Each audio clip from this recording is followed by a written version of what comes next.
Bienvenidos a esta nueva edición de La Caja Negra, el podcast donde recogemos la información de todos nuestros invitados, una información selecta, valiosa, que te va a ayudar a mejorar tu día a día, tu calidad de vida, tu éxito, tus relaciones, todo lo que necesites mejorar. Hoy estamos con la doctora Yesenia Serrano. Ella es médico ortomolecular. Y tú dirás, ay, eso es del envejecimiento. No, eso tiene que ver con la medicina integrativa, con la buena salud, con el bienestar. Cuando hablamos de medicina integrativa es cuerpo, mente y espíritu. Es una evaluación general de cómo podemos estar ok al 100% en todas las dimensiones de nuestra vida. Hoy nuestra superdoctora, nuestra super invitada nos va a hablar de la inflamación del cuerpo, un momento donde todo el mundo parece celíaco, donde el no gluten está de moda. Vamos a empezar a hablar desde la raíz. ¿Qué es lo que tenemos que cambiar? ¿Qué es lo que nos está afectando? ¿Qué pasa con ese marketing desmedido de una super comida que se hace rápido, fácil, barato y sencillo, pero que mira, en 20 años, en 10 años, en 5 años va a tener unas connotaciones importantes y unos efectos en nuestro organismo? Bienvenida, Yesenia. Muchas gracias. Y qué tema tan importante porque tal cual como refieres está súper en boga y no estamos considerando todas las aristas vinculadas a la inflamación. Y yo creo que es importantísimo comenzar a desglosar que si bien lo nutricional es clave, pues hay muchísimos elementos a considerar en el tratamiento de cualquier paciente. Yesenia, cuando hablamos de inflamación, o sea, me pasa a mí, yo creo que le pasa a un montón de gente, como cualquier cosa, me hincho o siento que los pies me van a explotar o la barriga se me pone muy grande y ya estoy sintiendo el efecto de los alimentos. O sea, y veo mucha gente que me duele la cabeza, y es que te duele la cabeza y no sabemos. Que, o sea, gente que tiene jaquecas frecuentes, una cantidad ahora de niños con autismo, pero una oleada importante, gente con problemas de lenguaje, y no estamos dándonos cuenta que tiene que ver con la alimentación. Es así, porque lo importante es buscar el epicentro de la inflamación intestinal. Okay. Ya hoy en día sabemos y existe data importante de lo que es el eje intestino-cerebro. Sin embargo, aquí ya hay que meter en la ecuación a la microbiota, es decir, que son esos microorganismos que tenemos en todo el tracto gastrointestinal. Bueno, hablando del tracto gastrointestinal, hay microbiota oral, hay microbiota en piel, hay microbiota pulmonar, pero vamos a estar circunscritos a hablar de lo que es el tracto gastrointestinal. Correcto. Entonces, la búsqueda, porque la inflamación tiene varias vertientes, pero si nos vamos a esta, que debe ser la epicéntrica, tú tienes que indagar en el paciente a través de una exhaustiva historia clínica qué puede ser lo que está inflamando el intestino. Porque el intestino, en efecto, los alimentos tienen un poder importantísimo, ya sea que a través de que se activa el sistema inmune por alergia o por sensibilidad, son capaces de crear la inflamación intestinal. Pero es que hay que considerar otros aspectos. ¿Cómo cuál? Por ejemplo, la microbiota. Porque si esos microorganismos, bacterias, virus, hongos, arqueas, todo eso coexiste dentro de nuestro intestino. Pero cada quien tiene su frontera, hay unas que son benéficas, otras que son comensales y obviamente las que nos hacen daño. Entonces tú tienes que evaluar estos microorganismos. Además, hoy en día la ciencia tiene que apuntar en todos los rubros a estudiar lo que es la microbiota. Pero te voy a hacer una pregunta. Mucha gente siente que está comiendo lo mismo que antes. Mucha gente siente que lleva una vida igual que hace 20, 30, 40 años. ¿Y por qué ahora nos afecta y antes no? Porque los alimentos han cambiado. O sea, sí, fíjate nada más que con el gluten, para tomar el ejemplo del gluten. El gluten siempre, o sea, hace 40 años, 50 años, era obviamente un producto de la naturaleza. Vino la ingeniería genética, es decir, el hombre vino a meter la mano, lo transforma para que la cosecha sea más rápida de recolectar, y obviamente sabemos todo lo monetario que puede haber tras ello. ¿Y qué pasa entonces el cuerpo? Ya va, tú me transformaste a este señor y ya yo no lo reconozco. No sé cómo metabolizarlo. ¿Qué hace el cuerpo cuando no reconoce algo? Empieza a atacar. Se activa el sistema inmune y ya va, espérate, y empieza a generar todo un proceso, una cascada, o sea, de todo lo que es la respuesta del sistema inmunitario. Entonces, obviamente, mira, pues muchas veces me dicen, pero es que yo no siento que a mí me caiga mal, pero es que el problema del gluten o el problema de cualquier alimento que pudiese causarte inflamación intestinal no siempre lo puedes medir con síntomas digestivos. Claro, lo característico es un estreñimiento, una diarrea, distensión abdominal, flatulencia, es decir, esos gases que a veces nos botamos, que a veces tienen olores característicos, ya eso te está hablando, te grita que tu intestino no está bien. Que no está bien, correcto. Entonces, tú vas considerando todos estos puntos, vas considerando pues todas estas aristas y te das cuenta de la importancia que tienen estos microorganismos. Ahora, volviendo al punto de los alimentos, ¿por qué ya la leche no es la misma? porque la vaca también está sometida a una serie, sobre todo la vaca, casi todos los animales Claro. que nos dan estos derivados lácteos de origen animal, pero ya está teniendo muchos tratamientos. O sea, por ejemplo, el pasto a veces no está regulado, es decir, que puede estar ese pasto que ella come cargado de herbicidas, cargado de pesticidas, que la vaca se la come y después la saca. Sin contar la cantidad de hormonas que a veces inoculan en la vaca para que la producción de leche también sea mayor. ¿Sí? Y el crecimiento. Y el crecimiento de la vaca, entonces produzco más leche y esas hormonas pasan sin, además de que la leche de la vaca es para el becerrito, o sea, el humano tampoco tiene mucho cómo procesarla, ¿vale? Naturalmente, sin los pesticidas, las hormonas, sin todo. Y además, bueno, si la vaca se enferma, los antibióticos que le colocan, que son obviamente dirigidos a un animal, pero todo eso pasa a la leche. Entonces, esto se ha venido masificando tanto que, por supuesto, los alimentos que consumimos en la actualidad no están ya como lo eran antes. Ni se parecen, ni cerca. Y ni hablar de la contaminación que existe, porque fíjense, estamos hablando de herbicidas, estamos hablando de pesticidas, estamos hablando, bueno, el boom del microplástico, que necesitamos 5 podcasts para hablar de eso. O sea, de cómo, eso del microplástico, que si calientas en el microondas, eso. Que si calientas en el microondas, y la gente que subestima el hecho de que, bueno, yo tiro el papelito porque para eso está la gente del aseo. No, o sea, tenemos que estar un poco más conscientes. Nos afecta todo, más temprano que tarde te afecta. Eso lo absorbe el suelo, el agua que te tomas. Hoy en día muchas de las sales que consumimos tienen plástico. Y el microplástico, una vez que entra a nuestro sistema, acuérdense que el plástico es un derivado de los hidrocarburos. Ok. Y nuestro cuerpo no tiene cómo metabolizar eso. Lo identifica, es una toxina, es un generador también de toxinas. Entonces eso también te puede inflamar más el cuerpo. Pero fíjate una cosa, Yesen. Entonces antes uno decía, bueno, mira, voy a comer vegetales porque voy a estar mejor, voy a estar sano. Pero entonces sí, eso lo absorbe el suelo, lo absorbe el aire, lo absorbe, o sea, imagínate, entonces ¿qué comer? Fíjate, aquí yo creo que la importancia es nosotros empezar a tomar conciencia. ¿Ok? Y ya cuando tú empiezas a tomar conciencia y comienzas a, oye, mira, ya voy a seleccionar más esto, ¿por qué se masifican las cosas? Porque hay demanda. Exacto. Porque si tú empiezas a comprar, y por eso es que hay productos de este estilo, que sin gluten y tal, por eso que son tan caros, porque como no hay tanta demanda, empiezo a amplificar el precio. Pero si empezamos a fomentar la diversidad con información, con exigir, ya tú te vas a ir dando cuenta que las cosas van cambiando. Mira, me estás diciendo eso, discúlpame, y se me viene algo a la mente, porque dijiste algo, o sea, bueno, sí, porque puede haber flatulencia, puede haber tal cual cosa. Mucha gente no se identifica con eso, porque tenemos la creencia que cuando algo te cae mal es porque te sale una erupción, entonces tienes como un ataque que no puedes controlar, te pica, te duele, te hinca, te arde, y no necesariamente, ahora no es esa la reacción normal, ¿no? Pero ¿cómo? ¿Qué tipo de enfermedades? Por ejemplo, estoy viendo ahora mucha gente joven con artritis. Muchas, o sea, entonces quizás la gente, vamos a decirle que enfermedades son como las que están más punteando, o que pueden ser consecuencia de ese intestino permeable, de esa alimentación que no me está haciendo bien y de esta inflamación, porque las personas no se están identificando con una reacción, porque como no es algo, no, porque eso me cayó bien, no entiende que puede haber otra manera, otra manifestación como consecuencia de eso que estamos consumiendo. Exactamente, que es a donde entramos en el rubro de las manifestaciones extraintestinales, donde, por ejemplo, tal cual, la piel es un gran medidor de que algo no te está cayendo bien, pero no siempre es el rosetón. A veces la piel reseca, que ojo, yo lo veo mucho en mis pacientes niños, o sea, un niño de 5 años, un niño de 3 años destila colágeno, o sea, esa piel tiene que estar lubricada, hidratada, sin crema, sin que ella. Y tú le ves la piel reseca, ¿sabes? Comienzas a ver esos cambios, ese es un medidor, comienzas a darte cuenta, ese niñito o ese paciente, una dermatitis de contacto toda la vida, algo está pasando en tu intestino.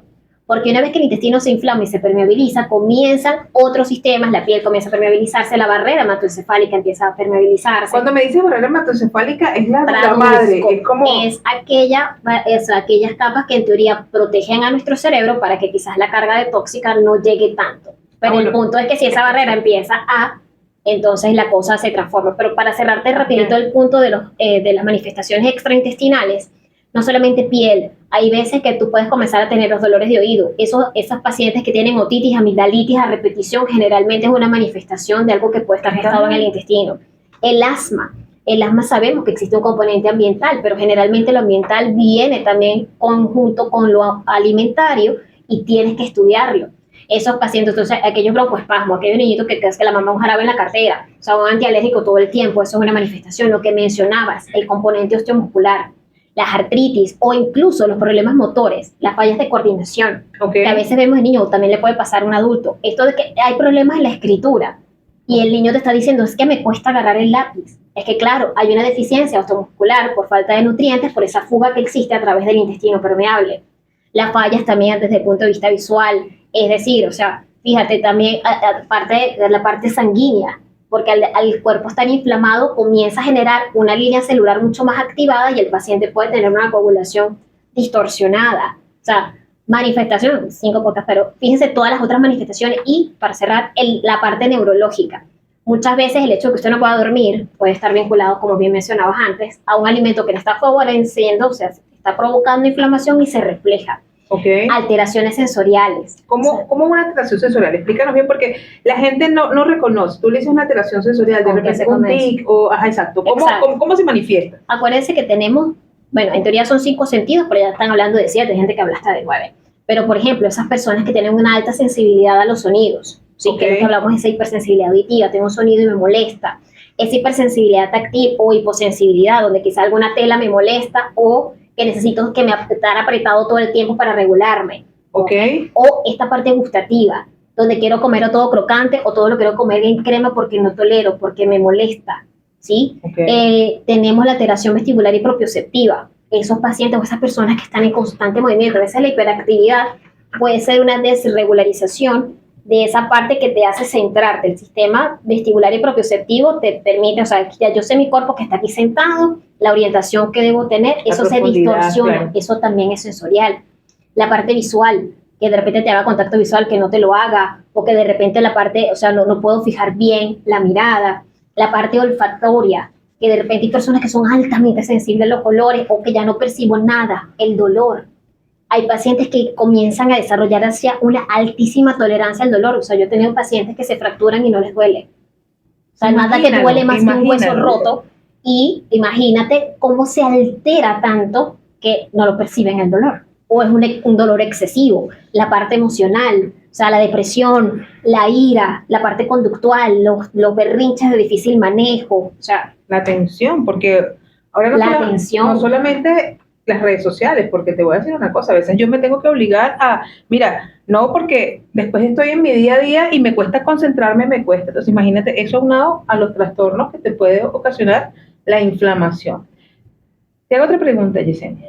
En un país como Venezuela, donde la harina es la reina, desde la arepita con queso hasta el bono de ayuda del Estado, esto, o sea, donde la gente ha normalizado por la cantidad de crisis que hemos vivido el consumo indiscriminado de harinas, de pastas, de todo ese tipo de cosas, porque si tú entrevistas, si nosotros bajamos ahorita a la puerta del edificio o a la puerta del metro y le preguntamos a las personas qué desayunaste, es una empanada, es una arepa, es un pororo, es una cosa así. Y le preguntas al mediodía, bueno, es un montón de arroz y es un montón de pasta. Y quizás sin ninguna proteína, porque no en todos los momentos ni en todos los lugares se está comiendo balanceado. Y cuando vuelves otra vez a preguntarle en la noche, es otra arepa. Quizás ahora con mortadela, o quizás con jamón, o quizás pero es otra arepa también. Y en la tarde, bueno, mira, me comí una chuche, o sea, me comí cualquier cosa que, o sea, ¿de qué estamos hablando entonces? Claro, es algo muy cultural y obviamente colocas el tema Venezuela, pero no te creas que es más latinoamericano y es más extenso de lo que uno se imagina.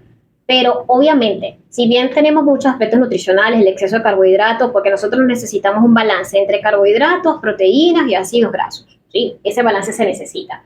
Pero como, bueno, que no hace mucho publiqué también en mis redes sociales, @doctora.yeseniaserrano, donde, por ejemplo, cómo tú puedes ir sustituyendo o aumentando un poco la carga proteica y nutricional de esas harinas. Porque a veces uno tiene que entender como médico que el paciente no puede. Exacto. ¿Me explico? Entonces, oye, no puedo comprar todo orgánico, doctora. Entonces, por ejemplo, búsquese ahí en mis redes sociales, hay muchas recetas sobre caldo de huesos, que no necesariamente cómo se prepara el caldo de huesos. Que de repente tú te buscas huesos de vaca, de pollo, y las comienzas a cocinar. Hay mucha gente que la pone casi que 72 horas, pero con unas horas es suficiente porque es mejor un poco de algo que nada. Es verdad. Entonces, ese caldo de hueso usted lo prepara, lo tiene ahí en la nevera, y la arepita, en vez de echarle agua a la masa, usted le echa su caldito de hueso. O lo unes con caldo de hueso. Y tu arroz y todas las cosas. Tu arroz. Y esta es la pasta, en vez de estar echando aceite y mantequilla, también le echas un par de cucharaditas porque queda como grasosito, porque también aporta ácidos grasos esenciales. Excelente. ¿Me explico? A la empanada, a la masa de la empanada, a los granos, en vez de estarle echando agua, puedes aumentar la carga proteica también aplicando este caldo de huesos. Excelente. O sea, tienes múltiples partes para, por lo menos eso para arrancar. A la arepa, en vez de hacerla, oye, nada, date unos 2 minutos más y ráyale una zanahoria, licuarle un poquito de calabacín, que, o sea, estos vegetales que tampoco son en el extremo costosos, y lo bueno que tiene Venezuela dentro de todas sus vicisitudes, que aunque no, quizá no todo es 100% orgánico, pero sí todavía tenemos nuestras cositas orgánicas. No, y que te voy a decir una cosa, muy buena tierra todavía para Sí, sembrar señor. y todas esas cosas. Entonces nada, vas licuando eso, le metes vegetales a esa arepa, a ese arroz, a esos granos que preparaste, y ahí puedes aumentar mucho tu aporte nutricional. Mira, yo te hacía ese inciso sobre cómo aumentar o cómo hace la gente que come tanta harina, porque quizás ni siquiera es una cuestión de crisis o nada, sino es una cuestión cultural. Fíjate, yo he escuchado gente que dice, no, es que yo no como fruta, porque, o sea, yo no compro las frutas, porque para comprar frutas compro una harina de maíz que me dura no sé cuántas arepas y no sé qué, porque la fruta es un postre. Hay gente que cree que la fruta es un postre, literal. Ok, entonces es lo que te decía, no, ni siquiera tiene que ver sino con nuestros hábitos y nuestros patrones de consumo. Y también, más que un culto al carbohidrato, nuestras relaciones en Latinoamérica y sobre todo en Venezuela están basadas en la mesa. Es correcto. O sea, las veces que yo tengo que quitar, porque soy intolerante a ese montón de cosas, uno de los factores que he hecho es el entorno, darle como controlar, suprimir, aislarlo un poco, porque todo es alrededor de la mesa. ¿Cómo hace de repente esa mamá? A lo mejor esa mamá que tiene ese niño inquieto y no sabe qué es la alimentación que lo está permeando, o no se le ocurre porque cree que es algo malo que le pasó, un designio divino, o que nació así, o es genético, y resulta que lo podemos resolver o mejorar esa condición con la alimentación. ¿Dónde pueden acudir las personas? ¿Qué hacer? ¿Dónde buscar información? Lo que pasa es que la información, si la ves, está. El detalle siempre en todo este tipo de abordaje es tener como un director de orquesta. Ok. ¿Sabes? Para ayudarte a digerir e individualizar el caso. Porque en efecto es la parte social, pero ya tú te estás dando cuenta de que hay fiestas de productos sin gluten, sin esto, sin aquello. Cada vez lo vas viendo un poquito más y es la repercusión que debemos tener. Y no subestimar ni tú como persona que de repente, oye, mira, de verdad esto no lo puedo comer, o hasta los mismos niños. O sea, yo tengo pacientes que son capaces de identificar y te dicen, y tienen 3 años, yo no puedo comer gluten. Y lo asumen hasta con más convicción que un adulto. Que un adulto, claro, claro. Y son los maestros de la familia, ¿ok? Pero es buscar la información, es buscar este médico que te ayude a integrar todo, a verlo desde tu contexto. Porque, fíjate, a veces tú puedes hacer ciertas restricciones, podemos hacerlo con el gluten, podemos hacerlo, pero puede haber una compensación. Yo te voy a poner un tratamiento. Tú eres muy sensible o te has dado cuenta que tus manifestaciones están muy orientadas a tal alimento. Ok, lo podemos quitar, pero me cuesta un poco más. Bueno, vamos a colocar unas enzimas, vamos a ver cómo está tu microbiota, a ver si podemos complementar con unos probióticos, vamos a tratar de enriquecer lo que pueda estar faltando a través de otros oligoelementos. ¿Explico? O sea, puedes hacer ciertas compensaciones, o el paciente que ya viene con su modificación nutricional y pero come un poquito, doctora, un poquito sí puede hacer daño, pero no quizás daño como al punto cero, ¿sabes? Sino que tú puedes hacer ese plan de contingencia, pues en diciembre pasó un montón, o sea, en diciembre casi todo, pues si tenemos que, pasa eso. Hay una predisposición a la transgresión importante. Entonces tú formas un protocolo individualizado para ese paciente para que la repercusión no sea tan negativa. Para que no sea tanto. Qué interesante. Me gusta porque hablamos de las manifestaciones no comunes, porque de repente muchos médicos hablan en sentido estricto y por supuesto teórico de lo que a su materia compete, y nosotros quedamos y como no entendemos, o sea, no creemos que nos afecta, sí. Pero que bueno, entonces la gente que artritis, jaquecas continua, temas de atención, observar conductual o sensorial, entonces evaluar qué es lo que estamos comiendo y cómo estamos reaccionando. Y buscar ese epicentro que está inflamando el intestino. ¿Es alimento? ¿Es una alteración en la microbiota? ¿Es que puedo tener intoxicación por metales pesados? ¿Es porque puedo tener deficiencia enzimática? Es decir, contemplar muchas aristas, porque los alimentos es un paso importante, pero no lo es todo. Decías también en tu conversación que es como integrativo, o sea, porque también veo que para nosotros, quizás que muchos venezolanos no pueden acceder, o muchas personas no pueden acceder a grandes cosas, a viajes, como lo hacían antes, no sé qué, la comida se ha convertido en una salida, como una parte del entretenimiento y del turismo. Entonces ahora no hay una medición nutricional sobre los postres, las cosas, el nivel de tolerancia al azúcar que puede tener tu cuerpo, sino que en un vaso, ¿sabes? Malteadas. Ese tipo de cosas. ¿Qué proponerle a esos padres? ¿Qué proponerles a esa gente que tiene que empezar a hacer cambios? O sea, ¿qué cambios pudieran hacer? O sea, vamos a operacionalizarlo, como que ¿a qué los invitarías? Porque entonces tú dices a la gente, bueno, pero ve a la playa, pero entonces la gente se lleva la olla de pasta para la playa. O sea, entonces, ¿qué estamos haciendo? ¿Cómo lo hacemos? Tú tienes que tomar conciencia, darte cuenta que esto que tú consideras que quizás no te va a repercutir en este momento, lo va a hacer más temprano que tarde. Okay. O sea, primero hay que tomar mucha conciencia, porque tú puedes ir a la playa, tú puedes hacer esto, pero una vez que tomas la decisión, te lo digo porque hasta yo misma lo vengo haciendo, ya la medicina te lleva a ver a que lo tienes que hacer.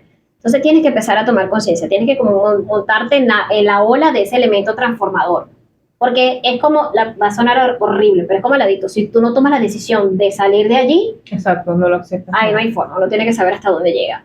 Ya las limitantes no están tan fuertes como antes, las limitantes muchas veces las tenemos en nuestra mente. Hoy en día existe mucha apertura gracias a estos medios de comunicación donde te puede ilustrar cómo puedo preparar. Quizá no me tengo que comprar esa pasta con gluten o sin gluten, que es carísima. Oye, quizás si te haces otra cosa, unas papitas, ¿sabes? Algo diferente. Exacto. Meternos en la cocina. Como bien mencionabas, la mesa une, pero la cocina también. Y si tú involucras a los miembros de tu familia y vamos a tratar de ponerlo quizás esto que nos guste o a transformarlo, a veces los mismos niños o los adolescentes cuando ven en la preparación dónde está el cambio y ellos forman parte, se lo comen porque ellos participaron. Claro. ¿Sabes? Hacer que no solamente sea el comer, sino el preparar parte del cambio es importantísimo para ir dando estos pequeños pasos. Pero tomar la convicción de que eso te va a dar calidad de vida. No lo veas solamente ahorita que estás joven. Todos vamos a tener una tercera edad y estas patologías crónicas. O sea, yo tengo pacientes de 90 años, porque hoy en día vengo tratando también pacientes de la tercera edad, sin bastón, o sea, súper lúcidos, te hablan y, o sea, tú, ok, y porque no tenemos por qué pensar, bueno, estos son achaques de la vejez, usted lo puede evitar, usted puede tener calidad de vida si toma la decisión de ir haciendo estos cambios. O sea, usted puede llegar a viejo saludable y con gracia. Y cómodo. Bueno, Yesenia, ha sido súper encantadora esta conversación. Muchísimas gracias. Bueno, señores, ya saben, toda la información que dio Yesenia aquí en la caja negra es para que usted la agarre, la vea todas las veces que sea necesario, entienda cómo está permeando la alimentación hoy 2023 y también tener un plan hacia dónde quieres llegar. Porque también, Yesenia, pasa algo. La gente pareciera que la vejez la sorprende, parece que es el espejo y no nos preparamos ni físicamente. Entonces, oye, lo que dijiste es súper. Hoy es posible, yo tengo una vecina, tiene 102 años, claro, sí, sus limitaciones, pero mira, camina perfectamente, puede mantener una conversación, está lúcida, no es que la vas a invitar a hacer la vacuna de nada, pero sí es potable. Pues. Sí. Y está muy bien, entonces es posible. Totalmente posible. Somos agentes de cambio, podemos hacerlo diferente. Y esa es la idea. ¿Dónde te consigue la gente, Yesenia? Por favor. Gente que tenga hijos con autismo, que tenga artritis, que tenga una jaqueca mayúscula sostenida, o sea, todo eso. ¿Dónde te consigue? Claro, con muchísimo gusto. Bueno, mis redes sociales, @DRA, o sea, doctor abreviado, .Yesenia Serrano. Mi correo, drayeseniaserrano@gmail.com. Allí tienen todos los puntos de contacto. Progresivamente estoy compartiendo información de este tipo y ser multiplicadores para digerir. La información existe, pero aquí la intención es ayudarlos a digerir e individualizar, que es lo más clave. Y sobre todo ponernos en acción y manos a la obra. Bueno, queridos amigos, síguenos en @soyyumiko y @la caja negra Caracas. Será hasta la próxima edición. Chao.